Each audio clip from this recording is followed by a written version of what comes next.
अगर वीडियो पसंद आए तो लाइक सब्सक्राइब जरूर करें। जो गैलीलियो ने समीकरण दिए थे उन्हें हम किस प्रकार की गति के लिए, किस प्रकार की मोशन के लिए अप्लाई करेंगे। तो गति एक समान त्वरित गति होनी चाहिए, एक समान त्वरित गति हो, यानी कि गति के दौरान वस्तु का त्वरण नियत हो, त्वरण में कोई परिवर्तन ना हो। और दूसरा, एक विमीय गति हो। कैसी गति हो? एक विमीय गति हो।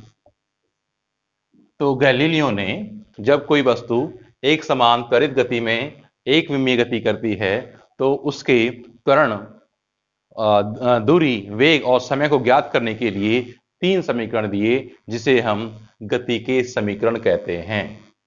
बात समझ में आई? गैलीलियो ने एक समान त्वरित और एक विमीय गति करती हुई वस्तु के त्वरण, वेग, दूरी और समय ज्ञात करने के लिए या इनमें संबंध बताने के लिए 3 इक्वेशन दिए, 3 समीकरण दिए, जिन्हें हम गति के समीकरण कहते हैं। तो वह समीकरण जो किसी गतिमान वस्तु के त्वरण, वेग, समय और दूरी में संबंध व्यक्त करें, उन्हें हम गति के समीकरण कहते हैं। और इन गति के समीकरणों को गैलीलियो ने 3 फॉर्म में, 3 आकार में या 3 समीकरणों को प्रतिपादित किया। तो आइए देखते हैं पहला हम गति का प्रथम समीकरण। तो गति का प्रथम समीकरण क्या है? तो गति का प्रथम समीकरण वह समीकरण है जो गतिमान वस्तु के वेग, त्वरण और समय, इन तीनों में संबंध व्यक्त करे। केवल ध्यान रखेंगे, वेग हो, त्वरण हो और समय हो। तो एक ऐसा समीकरण जिसमें वस्तु के वेग, त्वरण और समय के बीच संबंध स्थापित हो, उस समीकरण को हम गति का प्रथम समीकरण कहते हैं। और इसे हम मैथमेटिकली इस तरह से लिखते हैं, v equal to U plus A T. गणितीय भाषा में v बराबर यू प्लस ए टी, जहां v वस्तु का अंतिम वेग है और u वस्तु का प्रारंभिक वेग है, a वस्तु का त्वरण है समय t पर। तो ये था आपका गति का प्रथम समीकरण। अब हम v equal to U plus A T को कैसे निगमित करें? तो इसके लिए हम एक वस्तु पर विचार करते हैं जो एक समान त्वरित गति से एक विमीय गति कर रही है। तो देखें यहां पर, मान लीजिए किसी वस्तु की गति इस बिंदु से शुरू होती है और ये इसका प्रारंभिक बिंदु है, और प्रारंभिक बिंदु पर मान लिया हमने कि जो समय है वो 0 है। और गति के दौरान किसी क्षण पर, और वो क्षण कितना है? t1, वस्तु का वेग हमने u मान लिया, और दूसरे क्षण यानी समय t2 पर वस्तु का वेग हमने v मान लिया। तो अगर हम इन दो बिंदुओं के बीच वस्तु की गति को गति पर विचार करें, इन दो बिंदुओं के बीच वस्तु की गति पर विचार करें, तो ये हो गया हमारे लिए प्रारंभिक बिंदु और ये हो गया हमारे लिए अंतिम बिंदु। तो इस बिंदु के करस्पॉन्डिंग या इस बिंदु के संगत जो वेग होगा उसे हम प्रारंभिक वेग कहेंगे, और इस बिंदु के संगत जो वेग होगा उसे हम अंतिम वेग कहेंगे। बात समझ आई यहां तक? चलिए, अब हमें निगमन करना है गति के प्रथम समीकरण को। तो हम त्वरण की परिभाषा से निगमन को शुरू करेंगे। तो त्वरण क्या होता है? त्वरण होता है वेग में परिवर्तन बटे समय। ठीक है, और वेग में परिवर्तन निकालें तो वेग में परिवर्तन क्या होगा? प्रारंभिक वेग माइनस अंतिम वेग। तो बेटा प्रारंभिक वेग कितना है यहां पर?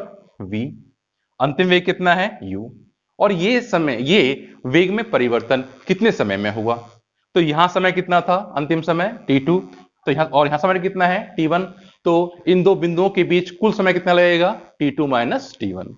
एग्जाम्पल के लिए मान लो इस बिंदु के रिस्पेक्ट में ये समय है 12 सेकंड और इस बिंदु के रिस्पेक्ट में ये समय है 10 सेकंड। तो ये कितना होगा? ये जो समय अंतराल होगा कितना होगा? 12 माइनस 10 या t2 माइनस 10 बराबर 2। बात समझ? क्लियर हुई बात? तो हमने वेग में परिवर्तन निकाल लिया और यह निकाल लिया कि वेग में परिवर्तन कितने समय में हो रहा है। तो v माइनस u वेग में परिवर्तन बटे समय। क्लियर? आइए अब हम ये मान लेते हैं कि ये गति यहां से शुरू होकर यहां पर खत्म, हमने ये माना हुआ था कि ये गति हम यहां से हम इस गति को इन दो बिंदुओं के बीच में विचार कर रहे थे। और हम कहेंगे कि नहीं, हमारा जो प्रारंभिक बिंदु है उसे हम O मान लेते हैं और अंतिम बिंदु को मान ले हम T2 को। आई बात में, या O और A, ये मान लीजिए O A B। पहले जो हमारी गति थी वो बिंदु A और B के बीच के लिए थी और हमने मान लिया कि जो हमारा प्रारंभिक बिंदु है वो O है और अंतिम बिंदु क्या है, B है। तो आइए, माना वस्तु की गति बिंदु O से प्रारंभ होती है, तो यहां पर जो T अब ये क्या हो जाएगा, यहां पर T1, तो यहां पर समय कितना हो जाएगा, 0, और इसको मान लेंगे हम T2 को कितना, T। आई बात समझ? हमने मान लिया कि जब गति बिंदु O से प्रारंभ होती है तो समय 0 है और बिंदु B पर जाकर गति खत्म होती है, समाप्त होती है तो समय T है। तो यहां पर हम T1 को 0 पुट करेंगे और T2 को T लिख देंगे। तो ये समीकरण था हमारे पास, A बराबर V minus U upon T2 minus T1। यहां पर हम T2 की जगह T पुट करेंगे और T1 की जगह 0 पुट करेंगे। तो देखिए क्या मिलेगा, तो मिलेगा A बराबर V माइनस U, T2 की जगह हमने T पुट कर दिया है और T1 की जगह हमने 0 पुट कर दिया है। बात समझ में आ रही है? तो यहां पर ये हो जाएगा A equal to V minus U upon T। ठीक, इस T को आप इधर क्रॉस मल्टीप्लाई करेंगे तो ये हो जाएगा AT equal to V minus U, और यहां पर जो U है वो नेगेटिव साइन के साथ है, ऋण चिन्ह के साथ है, और जब आप इस माइनस U को पक्षांतर करके इधर लाओगे तो ये हो जाएगा U प्लस AT। तो U plus AT equal to V या V equal to U plus AT, यही हमारा गति का प्रथम समीकरण था। ठीक है, और इसको हमने त्वरण की सहायता से निगमित किया। क्लियर हुई बात? तो ये जो समीकरण है, इस समीकरण को प्राप्त करने के बाद हम गति करती हुई वस्तु का अंतिम वेग ज्ञात कर सकते हैं जब हमें प्रारंभिक वेग मालूम हो, त्वरण मालूम हो या समय मालूम हो। कहने का तात्पर्य यह है कि इन चारों राशियों में से हम किसी एक राशि को ज्ञात कर सकते हैं जब हमें बाकी तीन राशि ज्ञात हो। तो जब इसके आप न्यूमेरिकल करेंगे तो ये आपको चीजें और अच्छी तरीके से समझ में आएंगी। तो हमने पढ़ा गति का प्रथम समीकरण। तो गति के समीकरण किसने दिए? गैलीलियो ने। किस प्रकार की गति के लिए दिए? तो गति को एक समान त्वरित होना चाहिए और एक विमीय दिशा में गति होनी चाहिए, या एक विमीय गति होनी चाहिए। अगर इन कंडीशंस को कोई वस्तु या कोई मोशन सेटिस्फाइड कर दी है तो हम गति के समीकरणों को वहां पर प्रयोग में ला सकते हैं। अब हम देखेंगे गति का दूसरा समीकरण निगमित किया था। अब हम गति का दूसरा समीकरण निगमित करेंगे। तो आइए देखते हैं कि पहले गति का दूसरा समीकरण गतिमान वस्तु की किन किन राशियों के बीच में संबंध व्यक्त करता है। तो गति का वह समीकरण जो एक विमीय एवं एक समान त्वरित गति में वस्तु के प्रारंभिक वेग u, दूरी s, त्वरण a एवं समय t के मध्य संबंध व्यक्त करे, ऐसे समीकरण को हम गति का दूसरा समीकरण कहेंगे। आई बात में? हम गति का दूसरा समीकरण पढ़ रहे हैं और हम ये देख रहे हैं कि गति का दूसरा समीकरण किन किन भौतिक राशियों के बीच संबंध व्यक्त करता है। तो गति का दूसरा समीकरण वह समीकरण है जो वस्तु के प्रारंभिक वेग u, दूरी s, त्वरण a एवं समय t के मध्य या इनके मध्य संबंध व्यक्त करता है, वो गति का दूसरा समीकरण कहलाता है। गणितीय रूप में इसे लिखेंगे हम s बराबर ut प्लस 1/2 at स्क्वायर, जहां u प्रारंभिक वेग है, t समय है, a त्वरण है और s t समय में चली गई दूरी है। तो ये था गति का दूसरा समीकरण। अब हम इसे निगमित करेंगे कि ये रिलेशन हमें कैसे मिले। तो आइए शुरू करते हैं। मान लीजिए कोई वस्तु है जिसका प्रारंभिक वेग u है और वो प्रारंभिक वेग u से गति करना प्रारंभ करती है और t समय पश्चात त्वरण a के कारण उसका वेग v हो जाता है या उसका अंतिम वेग v है। तो वो समय t में कितनी दूरी तय करेगी, इसे हम कैसे निकालेंगे। तो मान लीजिए प्रारंभ में वस्तु का प्रारंभिक वेग u है और समय t पर वस्तु का वेग v है और ये वेग त्वरण के कारण बढ़ गया है। ठीक है, यहाँ वेग कितना है u और यहाँ वेग कितना है v। तो हम निकालेंगे पहले कि इन वेगों का औसत मान कितना होगा या बिंदु O से बिंदु V के बीच जो वस्तु है वो किस औसत वेग से जाएगी, क्योंकि हर क्षण पर वस्तु का वेग परिवर्तित हो रहा है, इसलिए हम वस्तु का औसत वेग निकालेंगे। तो औसत वेग क्या होगा? अंतिम वेग प्लस प्रारंभिक वेग बटे 2। औसत की परिभाषा हम जानते हैं, औसत का फॉर्मूला कि किन्हीं भी राशियों का या संख्याओं का जो औसत होता है वो संख्याओं का योग बटे संख्याओं की संख्या, ठीक है, या पदों का योग बटे पदों की संख्या को हम औसत कहते हैं। तो यहां पर पद कितने हैं? 2 हैं, v और u, तो इन पदों का योग और बटे पदों की संख्या, और पद कितने हैं? 2, तो हम 2 क्या करेंगे? v प्लस u को 2 से भाग दे देंगे तो हमें औसत वेग v एवरेज मिल जाएगा। ठीक है, अब गति के प्रथम नियम को हम पढ़ चुके हैं, गति के प्रथम समीकरण को, कि v equal to U plus A T. हम यहां पर इस जगह v की जगह u plus A T put कर देंगे, u यहां पर पहले से ही था, तो u plus A T plus you upon 2। फिर से हम जोड़ देंगे तो u प्लस यू कितना हो जाएगा? 2u, और फिर हम इसे अलग अलग लिख देंगे तो 2u अपॉन 2 और प्लस ए टी अपॉन 2। फिर यही बात, फिर यहां पर सॉल्व करेंगे तो 2 से 2 क्या होगा? ये सिंप्लीफाई करेंगे तो 2 से 2 क्या हो जाएगा? यहां पर cancel out, u plus A T by 2। Clear ही बात? कुछ नहीं करना है आपको, ये पहले क्या निकालेंगे आप? औसत वेग निकालेंगे। तो औसत वेग कैसे निकालेंगे? अंतिम वेग प्लस प्रारंभिक वेग बटे 2। फिर आप यहां पर अंतिम वेग v को यहां से रिप्लेस कर देंगे गति के प्रथम समीकरण से। तो क्या था ये? v equal to U plus A T. हम यहां पर v को इसलिए रिप्लेस कर रहे हैं क्योंकि हमारे इस एक्सप्रेशन में v नहीं है। ठीक है, तो हमने क्या किया? यहां पर v की वैल्यू पुट कर दी और v कितना हुआ? u plus A T. फिर हमने इस u और इस u को ऐड कर दिया तो ये 2u हो गया। फिर इनको हमने अलग अलग रख दिया, ये क्या हो जाएगा? 2u plus A T by 2। फिर हमने 2u को अलग लिखा तो 2u बाई 2 और प्लस ए टी बाई 2। 2 से 2 कैंसिल आउट, ये हो जाएगा u plus A T by 2। बात समझ में यहां तक? तो हमें ये मिल गया कि वस्तु का t समय में जो एवरेज वेग है, एवरेज वेलोसिटी है, औसत मान है, वो कितना है? u plus A T upon 2। आइए हम जानते हैं कि दूरी क्या होती है? दूरी होती है वेग गुणा समय, और यहां पर वेग क्या है? औसत वेग। क्या लिखेंगे हम? दूरी बराबर औसत वेग गुणा समय, या v एवरेज इंटू टी। ठीक है, और v एवरेज की वैल्यू कितनी आ रही है यहां से? u plus A T upon 2। तो यहां पुट कर देंगे हम v एवरेज की value u plus A T upon 2 और इंटू टी।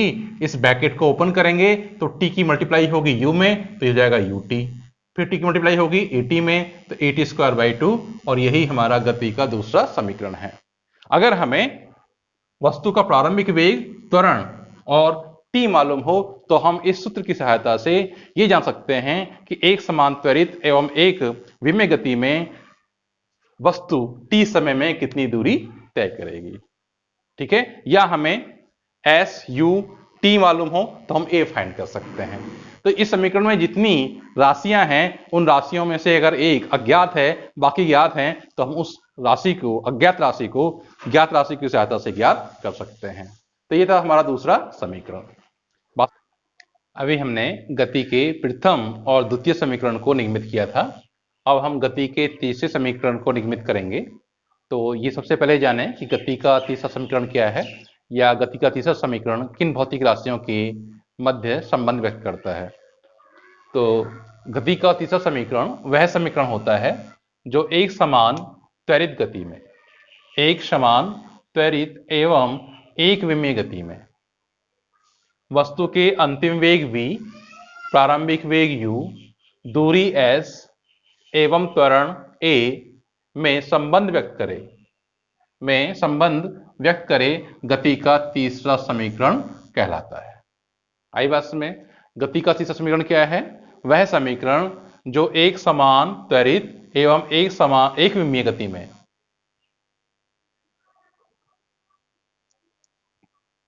अभी हमने गति के प्रथम और दूसरे समीकरण को निगमित किया था। अब हम गति के तीसरे समीकरण को निगमित करेंगे। तो गति का तीसरा समीकरण क्या है? तो वह समीकरण जो एक समान त्वरित, ध्यान रखेंगे, जो एक समान त्वरित एवं एक विमीय गति में वस्तु के अंतिम वेग v, प्रारंभिक वेग u, दूरी s एवं त्वरण ए में संबंध व्यक्त करे, ऐसे समीकरण को हम गति का तीसरा समीकरण कहेंगे। ये गैलीलियो ने तीसरा समीकरण दिया था, तीनों ही समीकरण गैलीलियो ने दिए थे, ध्यान रखेंगे इस बात को आप। तो क्या है गति का तीसरा समीकरण? एक ऐसा समीकरण जो वस्तु के प्रारंभिक वेग v, अंतिम वेग u, त्वरण a और दूरी s के मध्य संबंध व्यक्त करे, ऐसे समीकरण को हम गति का तीसरा समीकरण कहते हैं। और गणितीय रूप में लिखते हैं इसे हम v square equal to u square plus 2s। Clear? अब हमें इस समीकरण को निगमित करना है। तो आइए, तो गति कैसी है, वस्तु गति कैसी कर रही है? तो वस्तु की गति एक समान त्वरित गति है और एक सरल रेखा में चल रही है। ठीक है, मान लीजिए गति के प्रारंभ में वस्तु का वेग u है, जिसे हम प्रारंभिक वेग u कह रहे हैं, और s दूरी तय करने के पश्चात त्वरण a के कारण उसका अंतिम वेग v है। क्लियर? तो गति के प्रथम समीकरण से हम जानते हैं कि v इक्वल टू क्या होता है, u प्लस at। हम इस समीकरण का अब वर्ग करेंगे दोनों पक्षों का। तो इधर v है, v का वर्ग, v की पावर 2, और यहां पर u प्लस at का वर्ग, तो ये पूरे की पावर 2 आ जाएगी। अब हमने छोटी क्लासेस में या 7th 8th 9th 10th में एक फॉर्मूला पढ़ा था, a प्लस बी का whole square, a plus B का whole square equal to a square plus 2b square plus 2ab।